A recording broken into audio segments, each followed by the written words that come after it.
Hi, I'm Lauren, and I work from home. My husband Daniel and I got married 3 years ago when we were both 33. We really wanted to have kids, so we went to a doctor to see if there were any problems that might make it hard for us to have a baby. Luckily, the doctor said everything was fine, which was a relief. But even after waiting for a while, we still weren't able to get pregnant. Just when we were starting to feel hopeless, Daniel suddenly said, "We need to have a baby to carry on the family line." I felt a bit confused by what he meant. Daniel is usually a good husband, but he tends to listen to his mom a lot. I'm not a big fan of his mom, though. She always seems to like Daniel best, even though he has a younger sister. His sister didn't like this special treatment, so she moved out of the house early on.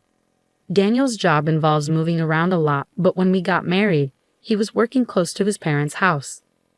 Before we tied the knot, he warned me that he might have to move for work, but I didn't mind. I believed that as long as we were together, I could adjust to living anywhere. However, when we found a place to live near his parents' house, my mother-in-law started showing up at our place a lot, especially on Daniel's days off and even when I was working from home. She always had something to criticize about how I did things like laundry or cleaning, which really bothered me. What's more, every time we saw each other, she'd pester us about having a grandchild, saying it had to be a boy, not a girl. Her constant presence made me feel stressed out. I tried telling Daniel about the problems with his mom, but he just keeps saying, "She's just trying to be friendly, Lauren." But it's not helpful when someone stresses you out instead of getting along with you. I used to admire Daniel's optimism, which I lack, and I thought we balanced each other well. But we can't seem to fix this issue. Finally, 6 months ago, Daniel got transferred for his job, so we moved away from his parents' place. Our new home is far from my parents' house too. Unlike the rural area around my parents' place, Daniel's new workplace is in a busier area, kind of like a small city in Nebraska, with good transportation and facilities. Plus, it's less than an hour's drive from my parents' house. Moving relieved a lot of my stress. I could focus on my work, and life felt better. Then recently, I found out I was pregnant. Daniel and I were overjoyed. I'm a bit worried because I'm older, but we've been wanting this pregnancy for so long. When we told his parents, my mother-in-law immediately asked if it was a boy. Even though we didn't know the gender yet, she insisted it had to be a boy, but the baby turned out to be a girl. When my mother-in-law found out, she called me when Daniel wasn't around and said, "You're really useless. What did you marry into this family for?" I don't know if it was because of hormones or just feeling emotionally overwhelmed, but I couldn't stop crying. When Daniel came home and saw me, he got angry. When I told him what happened, he yelled, "Are you saying my mom did something wrong?" That just made me cry even more. Despite all this, Daniel still takes care of me and helps with the housework, so he's a good husband as long as his mom isn't involved. I safely delivered the baby and went back home a month later. Daniel picked me up, and on our way home, to my surprise, my mother-in-law was there. I didn't expect her to come to see her granddaughter, but she did. I had a bad feeling, but Daniel was oblivious and happily said, "My mom came to help." While he was busy with our daughter, my mother-in-law pulled out a box of cake from the fridge. "This is to celebrate your childbirth. I'm sure you didn't get to enjoy any good food while you were out in the countryside for your postnatal recovery, did you?" I was annoyed by the way she said it, but tried to let it slide. "This cake costs $500, she exclaimed, handing me the box. $500. I was taken aback. I had never heard of such an expensive cake before. Nodding, my mother-in-law urged me to open it. I was curious to see what a $500 cake would look like. Excited, I placed the box on the table and opened it, but I was slightly disturbed by the smug look on my mother-in-law's face. The cake that came out of the box was not what you would expect from a $500 cake. The whipped cream was dried out, and the fruits on top were clearly canned oranges. I wondered which bakery would sell such a poor quality cake for that much money. I usually love sweets and can enjoy any cake, regardless of its price, but this was the first time I felt such disappointment the moment I opened a cake box. However, the story with my mother-in-law's cake didn't end there. I couldn't believe my eyes as I looked up from the cake. There she was grinning. "So how's the $500 cake?" she asked. At that point, I lost my temper and threw the cake box and all into the trash. "Please leave," I shouted, surprised by my outburst. My husband rushed into the living room. Before I could say anything, my mother-in-law started crying. Lauren is being so mean, she said, then pointed at the trash can. My husband looked at it and became furious. What the hell had he done? That was a cake my mom went through all the trouble to make. As I lost the opportunity to mention the supposed $500 cake, my mother-in-law chimed in.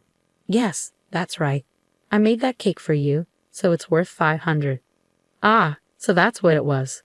Of course, there's no way a cake like that could cost $500. Not even $50. Honestly, I wouldn't even buy it for $5. Everything finally clicked into place. No bakery would make such a disrespectful cake.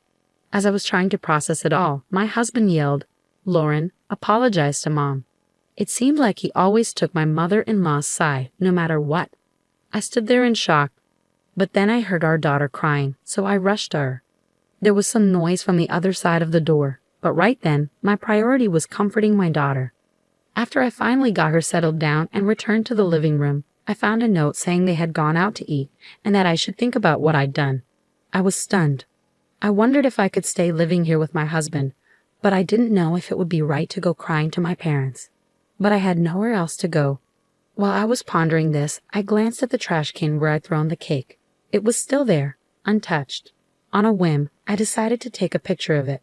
When I called my parents and told them everything, my dad said he'd come pick me up right away. I felt sorry for my newborn daughter. We had to move again, but it was better for both of us than staying where we were. My husband, who was supposed to be out for a meal, didn't come home as quickly as expected. My father arrived first. As he started loading our stuff into his car, my husband and mother-in-law finally came home. They seemed surprised to see my father there and got angry when they saw him carrying my things. "Where are you going? Running to your parents again, huh? You always flee to them whenever things go wrong." His words were harsher than usual. It seemed he'd been drinking. His face was red and he smelled of alcohol. Seeing him like that, I lost my temper. "You went drinking after leaving us, your wife and your newborn daughter, at home. Right now, I don't want to be in the same space as you two. That's why I decided to rely on my parents." Then my mother-in-law, who also smelled of alcohol, chimed in. "Good riddance, a daughter-in-law like you is scary." Her comments always grated on my nerves. "Fine, as you wish. I'll take my daughter and go. So please enjoy your time alone with my husband Daniel." When I said this, my husband looked confused, but I ignored him and got into my father's car. It seemed like my father was trying to keep his emotions in check and didn't intervene. The next day, my husband contacted me. "Where are you?" I woke up and was surprised to find you gone. "All right, I had forgotten." Because he doesn't usually drink, but he tends to forget things when he does. I sighed. "Don't you remember? You left your hungry wife and daughter at home to go out to eat with your mother, and then you came back drunk. After being treated and spoken to like that, I couldn't stay there anymore." While my husband sounded surprised and flustered, I could hear my mother-in-law in the background. My anger from yesterday returned. "So your mother stayed over. I won't be going back to a home where such a rude person is staying." "What do you mean?" His voice lowered. "She might be your mother, but she's a stranger to me. I'm exhausted from childbirth and don't have the energy to be considerate of others. Who do you think was the cause of our infertility? It was because your mother kept visiting and stressing me out. Otherwise, there's no way I would have gotten pregnant so soon after we moved and she stopped visiting." I was relieved not to see her mother's face. "But when I came back home with our daughter, your mother was there, and I just can't stand this." Though I knew I was saying some hurtful things with all the resentment I had been holding back, I couldn't stop myself. And then my husband shouted over the phone, "You're the worst. Come back right now and apologize to my mom." When he said that, it felt like time had stopped for a moment. The next words that came out of my mouth were, "What?" As if to mock him, I continued, "The reason why I'm here with our child is because of your mother's request." When I said this coldly, my husband let out a confused sound. "What? What do you mean? Your mother didn't want her daughter. She's always been saying that, hasn't she? She wanted us to have a son." Well, I didn't know how serious she was, but I was sure when I saw that cake. "Cake? Did you see the chocolate plate?" "Huh, the chocolate plate on the cake? Or did you not even look at the cake itself?" I had hit the nail on the head. The trash can where I threw out yesterday's cake was still empty, so it was probably still the way it was yesterday. With that in mind, I instructed my husband to go look in the kitchen trash can. "But there's nothing in here." Did she get rid of the evidence in the middle of the night? Then why don't you ask your mother what was written on the chocolate plate and where she threw it away? Then I could hear their exchange on the other end of the phone. She was denying knowledge of any chocolate plate, suggesting that I was being delusional. She stubbornly refused to reveal where she discarded it. So how will my husband respond? She's saying she doesn't know anything about any plate. Even my husband sounded a bit hesitant. A bit weak, right? Wouldn't it be awful if Daniel saw that plate? Even if it's a lot of trouble, you got rid of it before he saw it, right? To get rid of the evidence, I could hear my husband's voice darken in the background. Behind my confused husband, I heard my mother-in-law's voice. Why don't you hurry up and come home? Tell her to entertain me. She's a really useless daughter-in-law. At her words, my husband finally seemed to be attempting to rein in his mother. I'm going to hang up and send a text. Maybe you and your mother should read it together. Contact me again when you are ready to talk. After saying that, I ended the call. I sent all the photos of the cake and played them for my husband. Within 30 minutes, he called back and said he would be heading over here right away. I stopped him. My father-in-law should be getting there soon. Stay there. With that, I hung up. In reality, my own father had been so enraged by my husband's behavior yesterday that he had contacted my in-laws.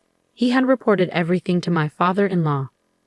Unaware of this, my father-in-law had apologized profusely and said that he would go to my husband and have a talk by evening. My husband and in-laws arrived at my parents' house. As soon as he arrived, my husband bowed deeply to me, apologizing. I don't know anything about what's been happening or what happened this time. I didn't know my mother said such things to Lauren. Looking at my seemingly repentant husband, I felt myself growing cold. Don't you think it's too late to say you didn't know? Didn't we have this conversation when we were living in our previous home? Despite that, you sided with your mother, saying she just wanted to get close to me and did nothing to change her attitude towards me and my words. My husband started to turn pale. Plus, you always said that your mom absolutely wanted us to have a son. What's that about? Are you always going to do whatever your mother says? Since you chose your mom over your wife, I guess you don't need me, do you? My husband turned pale and clung to me. That's not it. I'm really sorry. I didn't mean to. Then what did you mean? I retorted. My husband was at a loss for words and fell silent, looking down. Just as I thought, Daniel. You chose your mom over your own wife and daughter, a mother obsessed with her eldest son and a mama's boy. I should have realized sooner. It's no wonder your sister left home early. With this, my husband retorted, I'm not some mama's boy. I care about you too. Then could you really sever all ties with your mother? I fired back. At that, he fell silent. When I sighed, my mother-in-law, who was brought here by my father-in-law, yelled out, How can you say such a thing? Daniel and I are mother and son. We can never sever our ties.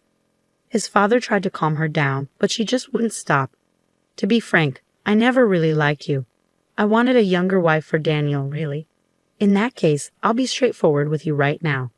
I have divorce papers ready. If we divorce, then you and I can be strangers. Hearing this, my husband's face turned pale as he looked at me. I don't want to maintain a relationship with someone who would write these nasty things on my cake plate, I said coldly. Saying this, I pulled out my phone and showed everyone the picture of the plate that read, Take your daughter and leave. Upon seeing this, his father, perhaps not having been fully informed, angrily shouted at his wife, turning blue in the face.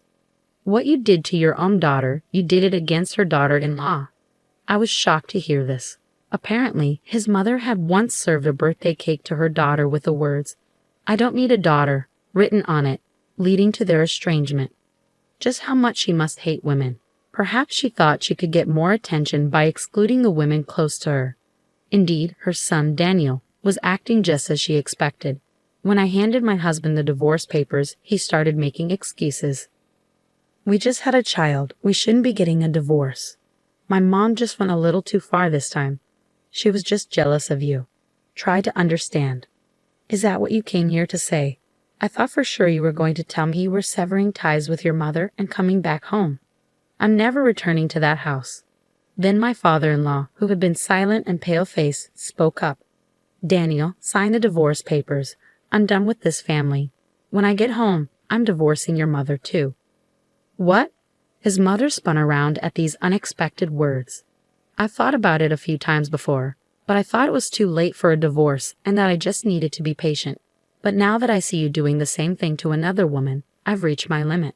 Sign our divorce paper and leave our house." Begrudgingly, my husband signed the divorce papers under his father's direction. As a consolation, I received around $10,000 from his father. At first, I declined, but I accepted gratefully when he assured me it would be deducted from his wife's assets. My ex-in-laws really did get divorced, and his mother seemed to rely on Daniel. But he refused to take her in, blaming her for the circumstance. Indeed, the family fell out.